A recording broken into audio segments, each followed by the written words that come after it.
I would like to talk about Jordan Peterson's point that people don't like weak men. Men hate weak men, and women especially hate weak men. I've always been wondering, what the hell is he talking about? Which is, you know, what most people do think when they're listening to it, because a lot of it is, well, this reminds me of Adam and Eve. And I love it. But I think what he's talking about when he's referring to weak men.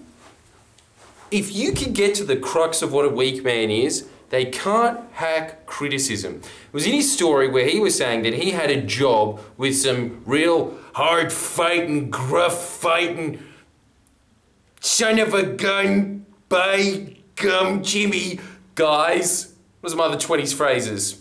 Bubble taff.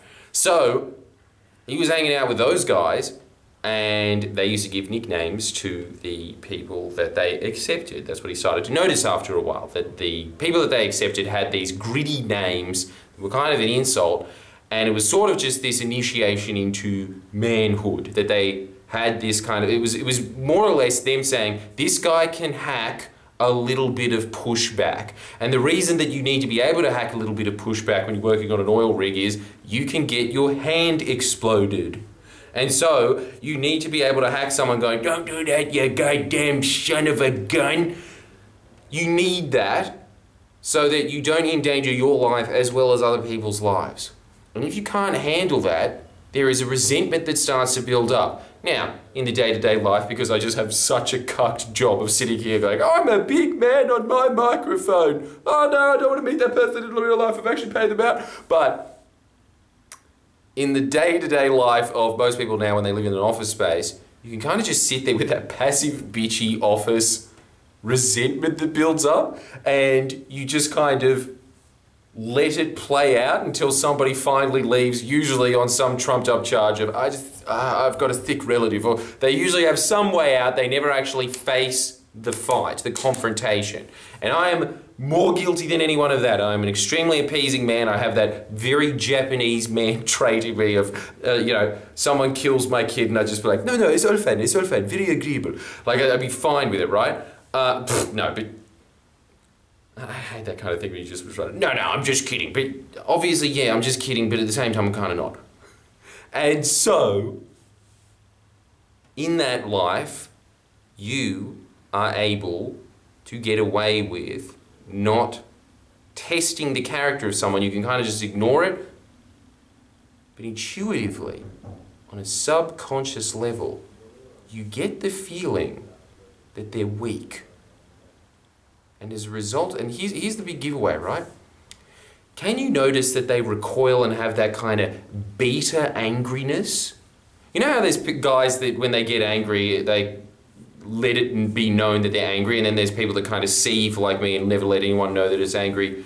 And obviously that's a much more cucked version, but I think the most cucked version is that really gross nerd anger that you would have observed at high school or something, where everybody was getting stacked on, for instance. I think that's a really good example. At my high school, all the boys would do the stacks on, yeah! And obviously it was dangerous now that you think back at it, that there was 20 dudes, including pretty fat guys, jumping on someone to make like a pylon. Just this urukai pylon.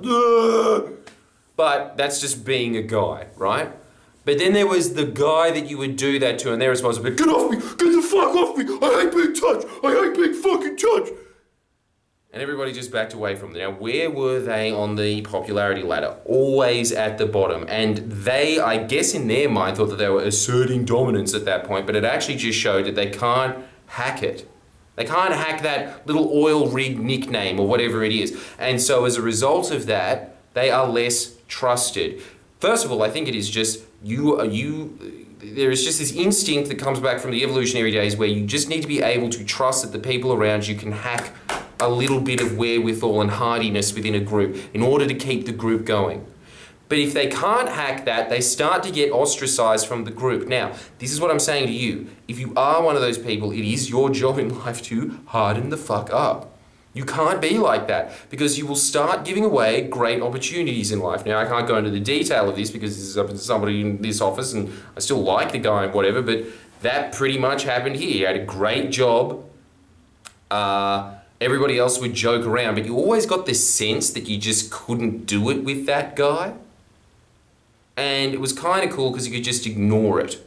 You could ignore it for years and just, you know, cater your behavior around that person because they're the more sensitive one. But when push came to shove, when things started getting a little hardcore, when we started doing more things on Friendly Geordies that were more ballsy, he was the one that was always saying, no, I refuse to do that. No, we're not doing that. No, if you do that, I quit. I quit. All right, that's it, I quit. And as a result of that, he has forfeited, I think anyway, one of the funnest jobs there are in the country. Where else do you kind of have this cross between A Current Affair and Hamish and Andy? There is only Friendly Geordies that does that. If you are in the creative field, it doesn't get much better than that in Australia. I mean, what are the alternatives? Working on The Project? Mad, that sounds amazing.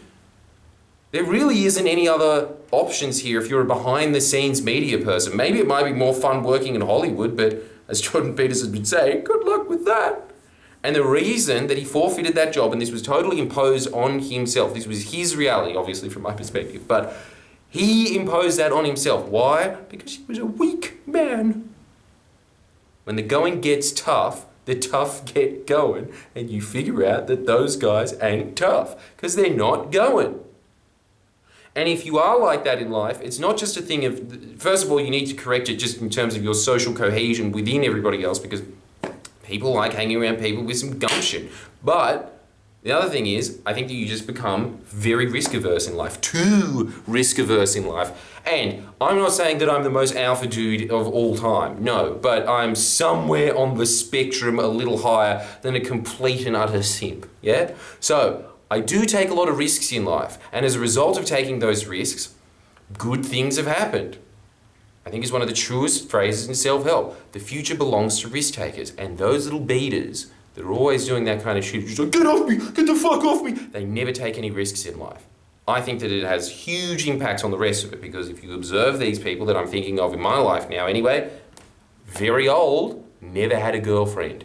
I wouldn't be surprised, honestly, if a couple of them have never even had sex. They're in their 30s. Now, I've obviously never asked, but this is the whole point, right? You get the feeling that you can't even ask about it. Everything seems a little bit too off limits.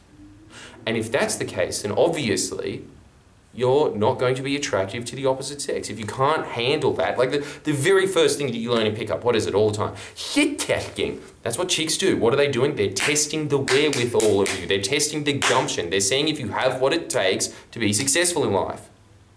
And if you can't take criticism, you can't take joking around, you can't take gruffness amongst your friends and family, how's that going to happen when you're in negotiations or fighting foes in life, which is obviously going to happen when you get to a point of success in life. You are going to bump up against people, and how are you going to face them?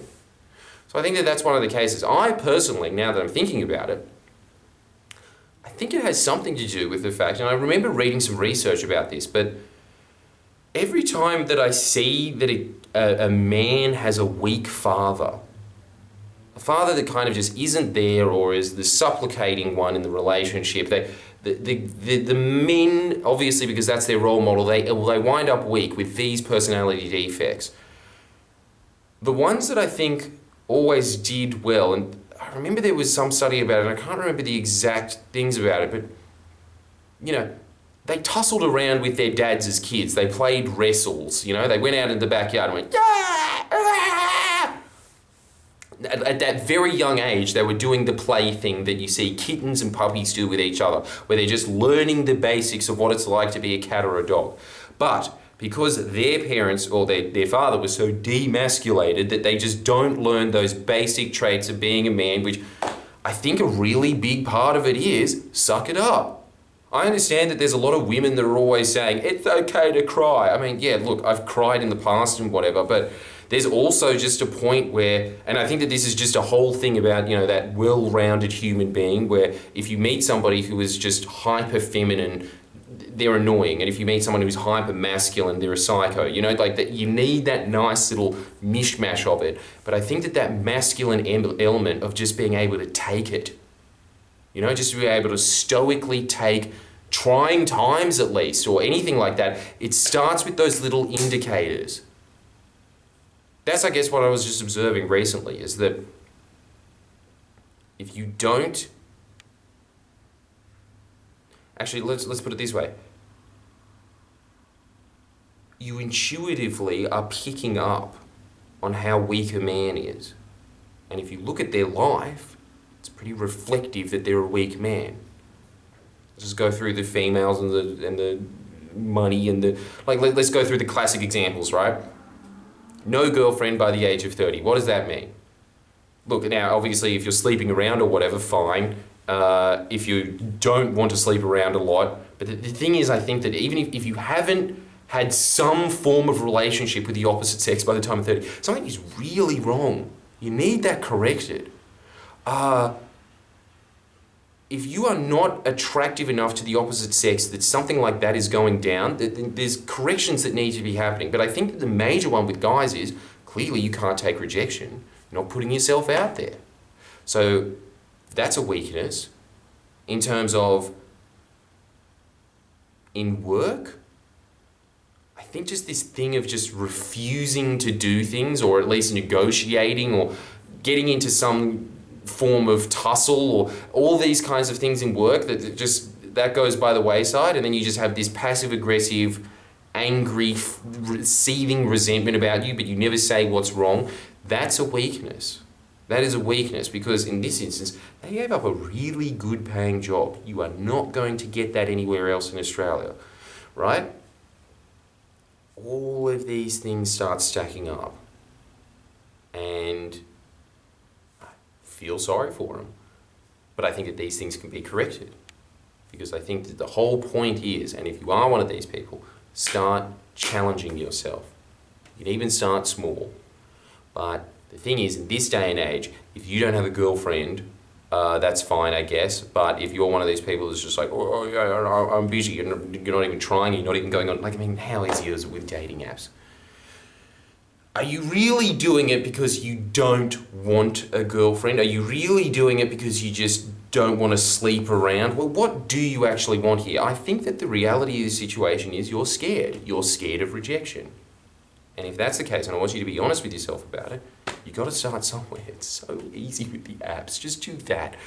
Any of these traits, if you notice any of that, if you notice that you have this kind of explosive anger that comes out of nowhere, if you notice that you just feel sort of very uneasy in interactions, and that you feel that the other people are trying to accommodate you to make you feel better, that is a weakness. And that is a detriment to you. And not only is it a detriment to you, it is a detriment to the greater group. And I think that the greater group, after a while, starts resenting you back. You have to fix that. Anyway, that's rambling as always. Make sure you like the video, give me some comments, questions as well. That would be much appreciated. And make sure that you subscribe to my brand new Patreon for exclusive access to videos that only you and the other people that pay for it get. That's pretty cool, isn't it? And if you don't think that's cool, well, I don't think you're cool. Ooh, how beta is that? Well, you suck as well. See ya.